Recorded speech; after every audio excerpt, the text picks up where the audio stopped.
Hi friends. आप देख रहे हैं द मेटल सब, जहां हम सोना चांदी की बात करते हैं लेकिन थोड़ी अलग अंदाज में। आज का टॉपिक थोड़ा इंटरनेशनल है, पर असर बिल्कुल हमारी जेब पर, क्योंकि बात हो रही है यूएस के फेडरल रिजर्व की, यानी फेड रेट की। और इसका सोने की कीमतों से क्या कनेक्शन है? आप सोच रहे होंगे, अरे भाई, अमेरिका में कोई रेट बढ़ा दे या घटा दे, हमारे सोने का क्या लेना देना। बस यही तो मजा है आज के वीडियो में। क्या है ये फेड रेट? चलो आसान भाषा में समझते। अमेरिका में भी बैंक है, जैसे हमारे एसबीआई, एचडीएफसी, वैसे ही वहां के बैंक एक दूसरे को रात भर के लिए पैसे उधार देते हैं।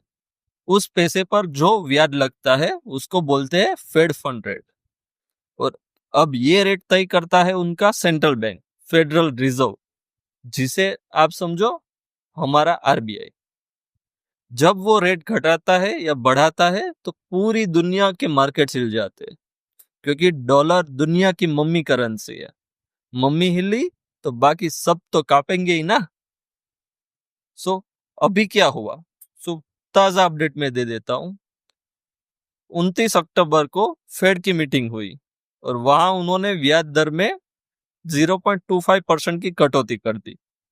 तो अभी नई रेंज उनकी हो गई 3.75 से 4%। और साथ में उनके चेयरमैन जेरोम पावेल ने कहा, भाई आगे की कटौती तो पक्की नहीं है, सब डेटा पर निर्भर करेगा। लेकिन मार्केट ने क्या सुना? कट हुआ मतलब पैसा सस्ता। और फिर गोल्ड ने तो जैसे ही स्पीड पकड़ ली, गोल्ड भागा सीधा 1 से 1.5% ऊपर। अंतरराष्ट्रीय बाजारों में भी गोल्ड में तेजी देखी गई और इंडियन मार्केट में भी देखी गई। अब सवाल, गोल्ड पर असर क्यों पड़ा?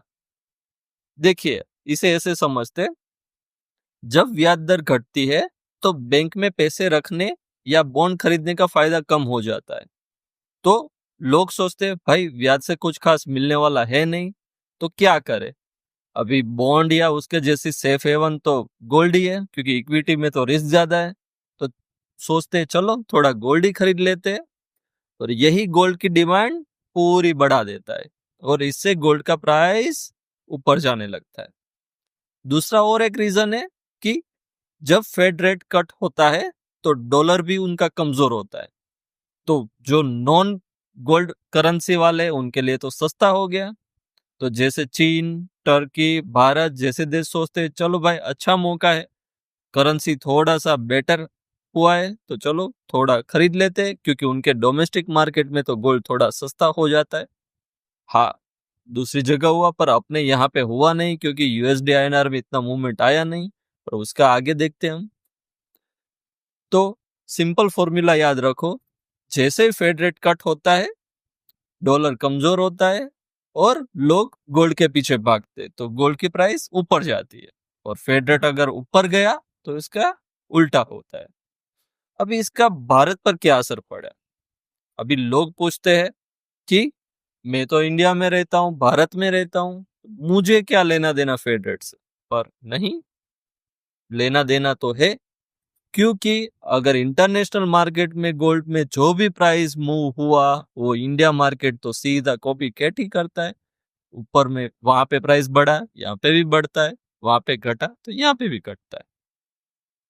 अभी लोग यही पूछते रहते हैं, क्या अब सोना और चढ़ेगा या बहुत हो गया?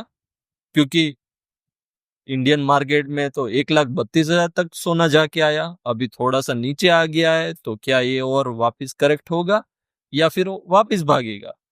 तो देखो, शॉर्ट टर्म में थोड़ी बहुत तो गिरावट आई हुई है और और भी मे भी आ सकती है। थोड़ा मुनाफा बुकिंग होता है, थोड़ी ठंडक रहती है।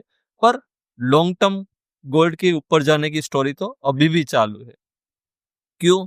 क्योंकि आप सुन रहे होंगे, सेंट्रल बैंक्स लगातार गोल्ड खरीद रही है, ईटीएफ्स में भी लगातार निवेश बढ़ रहा है। और फेड की आगे की रेट्स भी कुछ कहा नहीं जा सकता। और जियोपॉलिटिकल टेंशन और टैरिफ वॉर भी चल रहा है, तो गोल्ड का जलवा तो जारी रहेगा। अंत में एक छोटी सी सलाह मैं देता हूं, अगर आप ट्रेडर है और स्पेशली गोल्ड पे काम करते हैं, तो डॉलर इंडेक्स और गोल्ड यील्ड पर नजर जमाए रखे, क्योंकि अभी तो यही ड्राइव करने वाला है गोल्ड प्राइस को।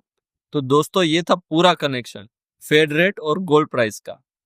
अगर ये वीडियो आपको अच्छा लगा तो प्लीज लाइक करो, शेयर करो, और हाँ, द मेटल्स हब को सब्सक्राइब करना ना भूले।